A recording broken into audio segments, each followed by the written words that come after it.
miles and talk about leaders leading, he literally just, the only reason why I kept running is because he kept running faster than me. So we're connecting here on the podcast. We're just kind of having fun playing little Mad Libs about about leaders are. So we've got leaders are tall, leaders are imperfect, leaders are enthusiastic, leaders are readers, leaders are speakers, leaders listen. And today we're going to be talking about all the components of leadership that you need to create an awesome $10 million team, maybe even $100 million team. So what we do here on this podcast, Startup Heroes, is we gather experts, people who are past the startup phase, they're into the scale up. And what does that mean? That means that you've already gotten some seed funding or you're close to being there. And now the problem is scaling, because when you're at a startup, it's about surviving. And so we're going to talk today about how important the leadership team is, so that you have the right type of enthusiastic leaders who are listening, who are using their speaking skills to inspire and not forget about all of the dots that need to be connected. My name is Ryan Foland. I connect dots on the stage. I'm a global speaker. I love this podcast because we really get a global perspective. We bring CEOs and executives from around the world together. And today we're going to be talking about how that works with leadership. So we've got Michael, also known as Mike Diaz here, who's going to be our moderator and step everybody through the series of questions where we're going to talk about how to build that leadership team. If you want to find more of these podcasts, you can find them at scaleupacademy.io. And Mr. Mike, you are a leader. Therefore, on point with this podcast, I will let you lead the conversation about leadership. Here we go. So thank you so much for the intro, Ryan, and thank you so much also to Mark, David, and Rob for joining us today and sharing your amazing experience scaling companies. So as Ryan was saying, one of the main challenges of starting up is about finding product market fits. So, but when you are scaling, it becomes much more the scaling up formula. So, which is to assure that you have the right people on the right seats, focused on the right priorities, executing those at the right pace with a capital efficient business model at scale. So we'll be discussing how to build a great leadership team to get to $10 million US, and why not scale beyond $100 million US. We were just sharing these metrics. There are only 4% of all companies who are able to surpass the $1 million US in revenues, only 0.4% the 10 million, and 0.0198% the 100 million. But before we start the discussion, let's start by intros and getting to know more about the people, the leaders that we have here today with us. So Mark, why don't you start letting us know a little bit more about yourself and ContactEngine? Thanks, Mike. My name's Mark Smith. I run a company called ContactEngine. We're a outbound conversational AI. We engage in automated conversation with our clients' customers, clients like Verizon, Sky, Virgin Media, Centrica. So we carry out millions of automated conversations across all channels available to us every week. I, however, am a biochemist by background, so go figure. I employ 60 people, 50 in the UK, 10 in the US. Thank you, Mark. Well done. And what about you, David? Yes, I'm the co-founder and CEO of a company called CornerJob.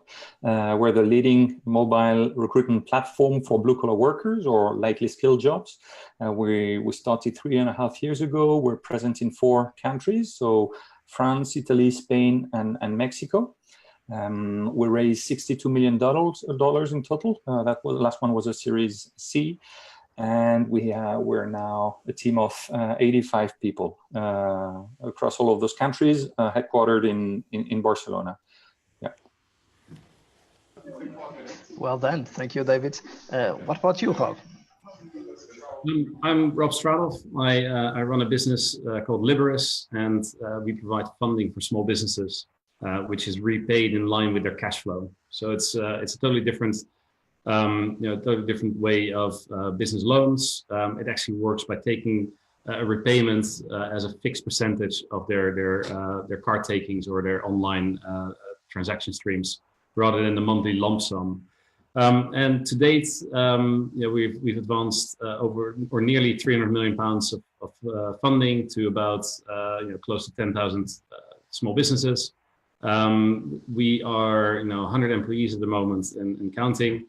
We're present in 3 countries. We just expanded into Europe, and early next year we're highly likely gonna tackle another 1, maybe even 2 countries. We have offices in London, Nottingham, and we have our eyes on the US expansion as well. And that is, on the back of having secured about £57.5 million of funding earlier this year. And we're from a funding perspective, we're backed by the government's British Business Bank, as well as Paragon Bank. Thank you for the intros, and for, again, congratulations for the great track record. And yeah, well, so let's go to the topic, and maybe trying to understand. I'm sure that for all of you, it was not easy to go from 0 to $1 million in revenue. But what were the top 3 or the top main challenge that you faced to get to 10 million in revenue? Maybe we can start now in the opposite order. Rob, would you like to go first now?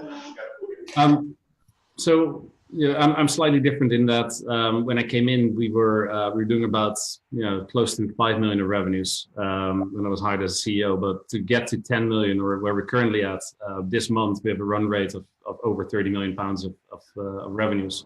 So to get there over the last 2 to 3 years has been quite a scale up struggle, I would say.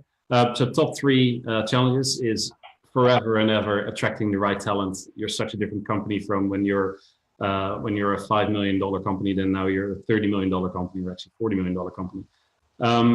Digitally upskilling not only the team that you have in the company, but actually the customers that we have, which is really interesting. So for us, small business finance, making sure that your customer is actually growing with your product, or vice versa, your product is growing with your customers. It's really important. And then we do most of our lending through large partners. So challenge number 3 that we had when you're at 5 million with one partner, it's slightly different than 30 million with nearly 10 different partners.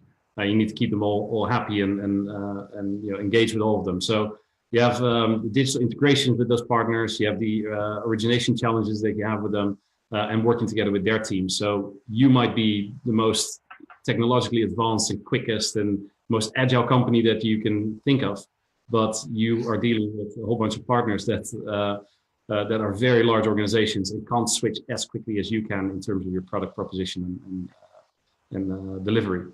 So you need to take into account, we're dealing with the likes of WorldPay, Barclays, Barclaycard, those kind of large companies. You need to take into account their timelines rather than your timelines. Got it. So in a summary, attracting talent, developing talent, also, and then the complexity of managing more stakeholders, sometimes with different interests, different needs, and kind of articulating them all together to go to the next level. Interesting. David, what about you? Anything in common? Yeah, I mean, well, we had specific challenges, I would say, because of our model, which started as a marketplace. So we started from scratch, of course, and that one first challenge was to go from free to pay, right? So we had a long period of time where we were, well, long, everything is relative, of course, but during the first year and a half, we were completely free. And so the challenge, even for what we already called sales teams, was to just make sure that the marketplace was growing. We had a higher penetration. We're getting companies to register and publish job posts. And then the challenge was to move from that to start having paying customers, right? So when customers have experienced a free service and then you have to move them to pay, that's always challenging. So there the point was to really find the right targets for initial monetization and expand from there gradually. So that was the first one. The second one was identifying the right target and sticking to it. And I have to admit that we still haven't completely solved that because it's always challenging. So I'm talking about big masses like, you know, do we go to corporate businesses? Do we go to medium-sized small businesses? So we had it very clear from scratch that it wasn't going to be small businesses. But then the boundary or the frontier between corporates and mid-sized ones actually makes you do something very different in terms of product development. And so there's always an arbitrage to be made between, well, this can bring a lot of money, usually the corporate ones, but then all the specific things you have to do for them. So yes, that's the challenge, just saying no to some opportunities and focusing on your core target once you've identified it. And once again, that's still sometimes a bit of a struggle even today. And the third one would be, I would say, finding the right sales model. We've been trying many different things, from, the right balance between inside sales teams and field sales teams, the roles they have, hunters, we've been trying the predictable revenue model. And what we've seen along the way is that actually it takes a lot of time before you actually can do an assessment of what you've been testing. If you try something and want to have results after 3 months, you will most probably not get, the results you expected. So you kind of have to stick to something for a long period of time, and that's also very challenging when you're under stress of growing fast. Got it. And just for context for the listeners, so who is your target today, and what was the kind of questions or troubles that you had about? Yeah, so we're a platform where we have job seekers and the service is completely free for them, and then companies who use the platform, the ones who are paying us. And so our typical users today are mid-sized to bigger size corporations. So that can go, well, on the more corporate side, I would say, to public institutions like the French Army, who recruits, 15,000 people every year. That can be the Accor group, for instance, in Horeca. These are the kind of corporate, right, which represents one part of the business. And I think we've been focusing a lot on those during a period of time. And then over time, we've understood that this should be part of the mix, but the main focus for us should really be medium-sized companies. So that could be, franchisees of big brands like McDonald's, etc. These are the kind of examples, right? So companies who do hiring on a continuous basis, but still, are more limited to a few tens of new employees a year. That's our core target. It's interesting, and usually we talk a lot about this, so that when we are scaling, it seems that now we have much more people on the business and we can do much more things. So, but the idea and what we were trying to understand is, where will you double down? What is the target market where you will concentrate all your efforts and be really the leader in that market? So it's a main learning for any startup that is out there who is thinking about, when I get to Series B, C, or to 10 million, 20 million, 30 million, that's the time that I will start opening up our segments and going everywhere to every market. So usually that's when you need to double down and concentrate even more your efforts, and when the alignment is more difficult and the focus more difficult to keep moving forward. Interesting. What about you, Mark? I will have the benefit of going at the end, so I can agree with what my fellow entrepreneurs said, but I jotted down a few thoughts while they were speaking. I think the skill set between 0 and 1, and then the 1 from 10 is interesting. I think when I was doing the 0 to 1, there was no one better at selling what we do than I am. I think you can't carry on with that approach between the 1 and 10, otherwise it's not scalable. So trying to create a sort of a common language, a sort of a common approach from colleagues, and actually articulating things in a way that they can most readily take on board themselves and then improve upon is key to the 1 to 10. We a couple of years ago, we've raised compared to others, relatively modest amount of money, 3 or 4 million sterling or so. But one of the reasons we did that was we wanted to break into the US market. And I sometimes joke it's the old story of a British tech startup going to America and it all goes horribly right. So I had a terrible experience in my .com days of making it go badly. So there's a challenge in maintaining culture. And I don't mean that in a sort of textbook sense. I think my company has quite an open, inclusive, collegiate culture, and maintaining that across the Atlantic is a challenge, I think. And my third observation, and this is one that is one of the few things that I agree with in management books. Hiring people cleverer than you is absolute key to your success, and I do that almost every day. So I surround myself with bright people that I don't feel particularly threatened by, and I've discovered that that's a very good way of progressing. But it could be I'm getting increasingly stupid. One of the two. So I assume that in a certain moment, from going even from 0 to 1 or 1 to 10, you need to start going beyond delegating tasks to delegate functions and to delegate strategic projects. So what were the most difficult ones to delegate? So where did you feel that you needed to start delegating? So what was the first function and the first person that you bring to the leadership team? Or maybe we can start by explaining what was your founding team and then how it evolved to the next stage of business. Maybe it helps to. Well, that's a good question. One of the things that I learned over the years is that I'm very aware of what my weaknesses are, and I hire people or work with people that fill those gaps in. I won't tell you what they are, but fill those gaps in my business life. This business was founded by 3 people, and about 8 years ago, 6 practically, but relatively recently. There was an engineer, a CTO, who I've worked with for most of my adult life, and there was a sales guy, and there was me as a sort of singer in the band, I suppose. So those founders are still in the business. We're friends, have maintained that friendship through that period, and we've hired through those networks as well.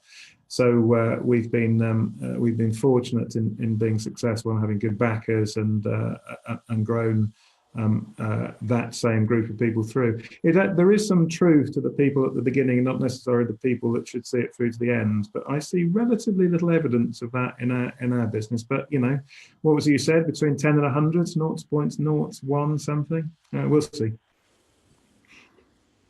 And what was so you keep running with these 3 people in the leadership team, so you didn't feel yet the needs of having another person joining the leadership team at this stage? Sorry, I should have said. So early on I had an FD and he left the business.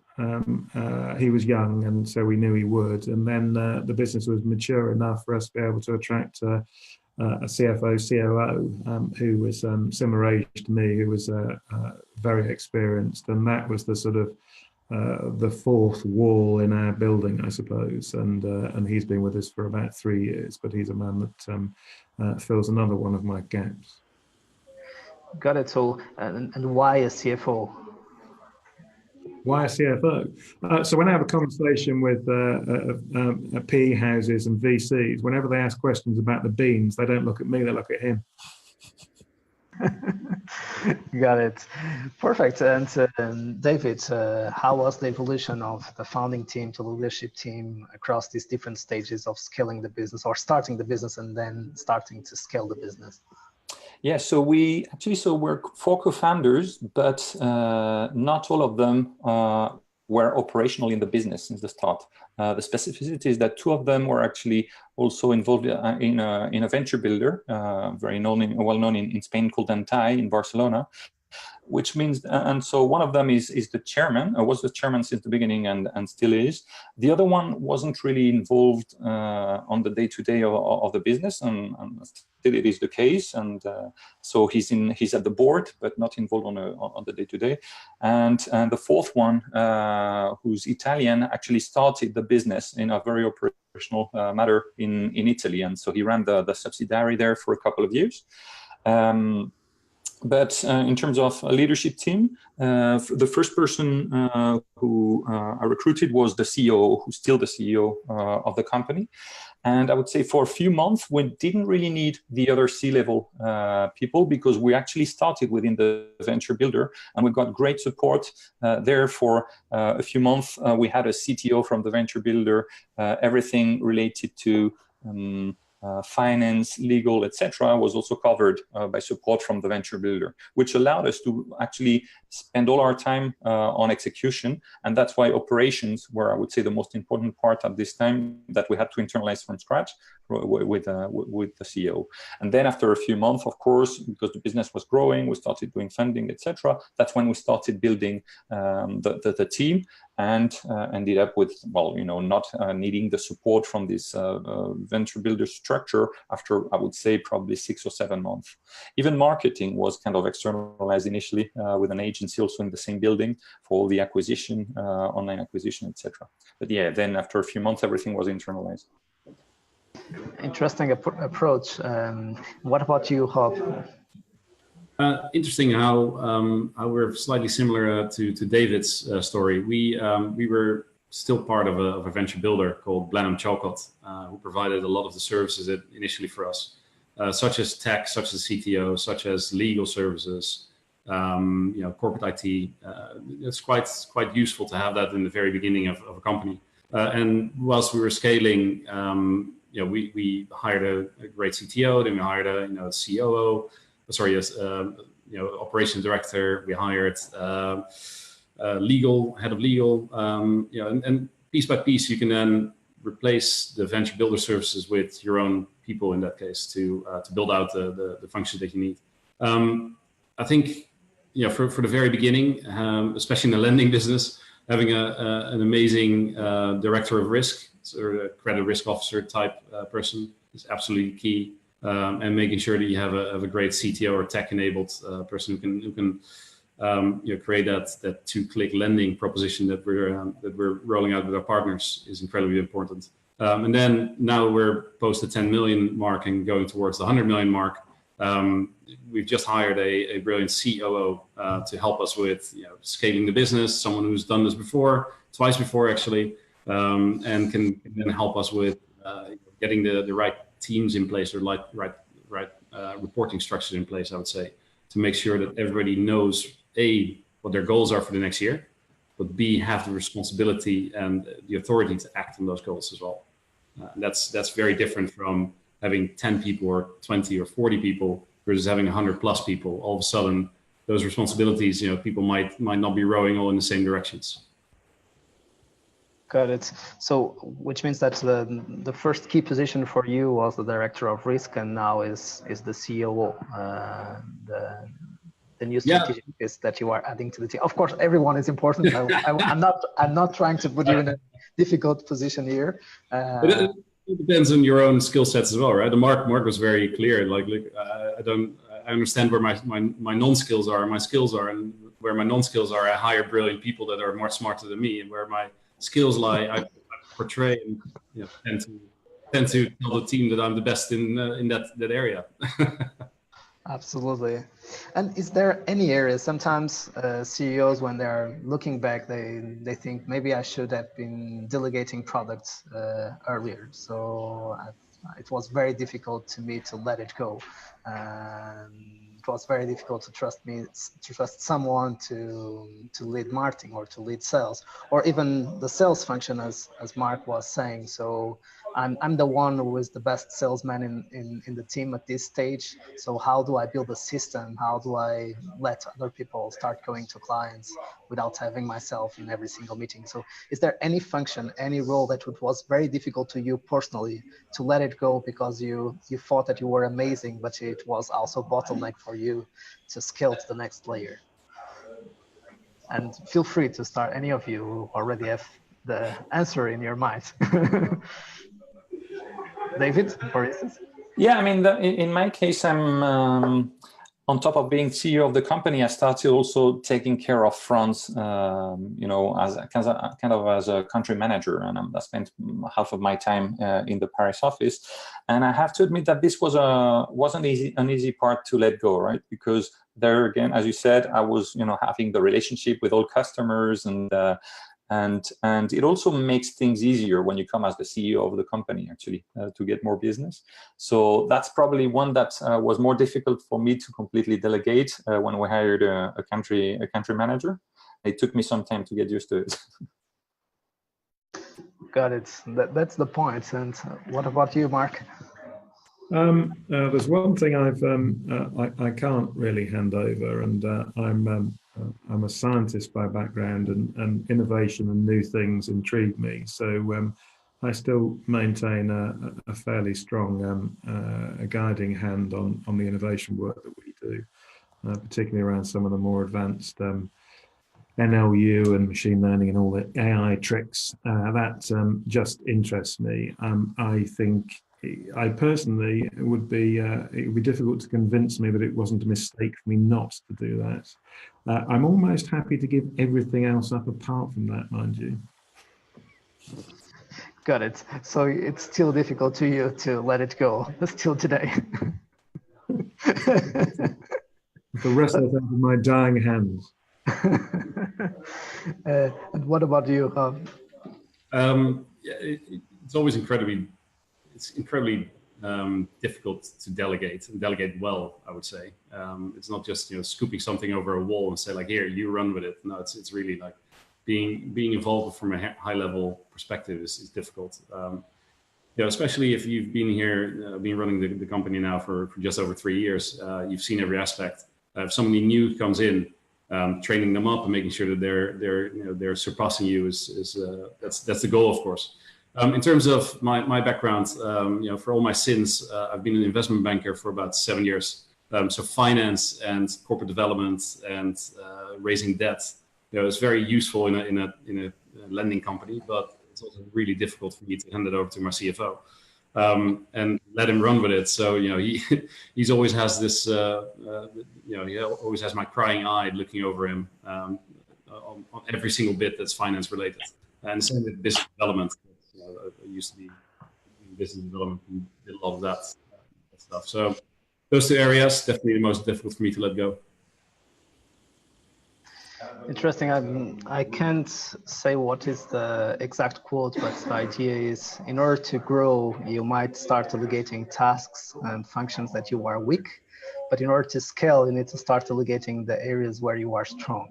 So it is not this quote, it's something similar to this mindset and philosophy.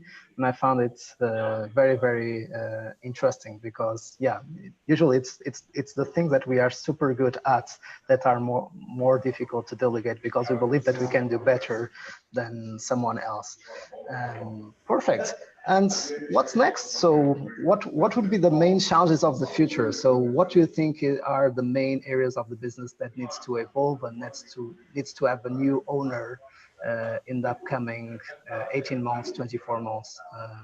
Mark, would you like to come back? No, it's an interesting question. My career is impacted by timing. So mine was the last float out before the crash in 2000, an AIM listing, but it was very big, very fleetingly. So I think for me, business success is timing resonates very strongly with me.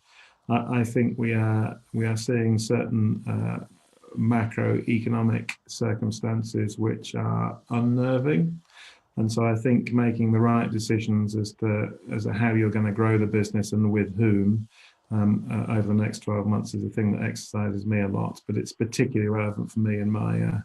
I should have stopped working when I was 35. I'm hugely irritated by that mistake. That's a good challenge. David. Yeah, so we're a tech company first, right? And as I said, we started mainly being a marketplace, but we're evolving our value proposition towards the on-demand recruitment, on-demand staffing, which means that there's going to be a heavier operational component in the future. And I think we really need a leadership within the company that can speak both languages. I would say the operations and product. Make sure that both things combine well, and we manage to scale thanks to technology, even though in a more operational world. So that's going to be a key role for us, finding these people. Got it. Thanks, David and Rob. You know, I think for us, the future, the future of our company depends on a multitude of things. Number one is international expansion. Number two is product expansion. Both of those will be key hires for us in key areas that we want to go into.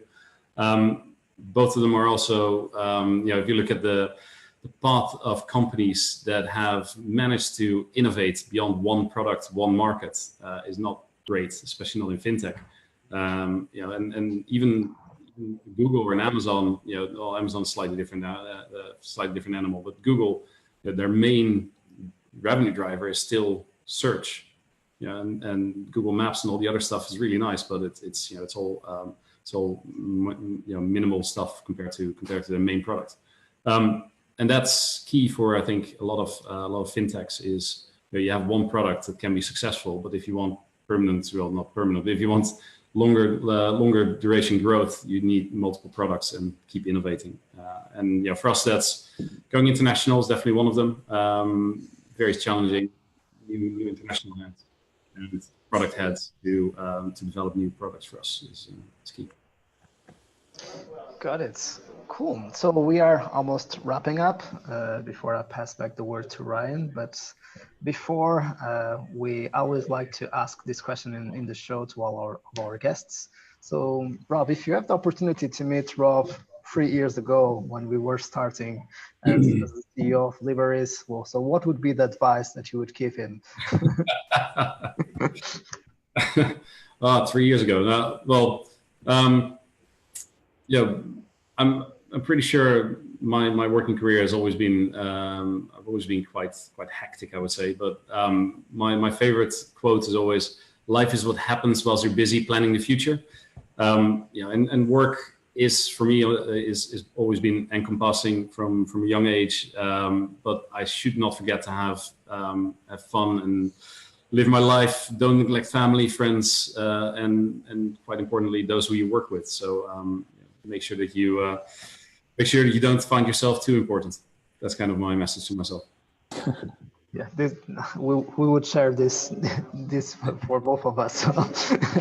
David. Yeah, well, what I usually say to the teams is what I would say to the younger myself, which is speed is the ultimate competitive advantage. I've been speaking a lot about speed since we started this chat, because our product is about speed.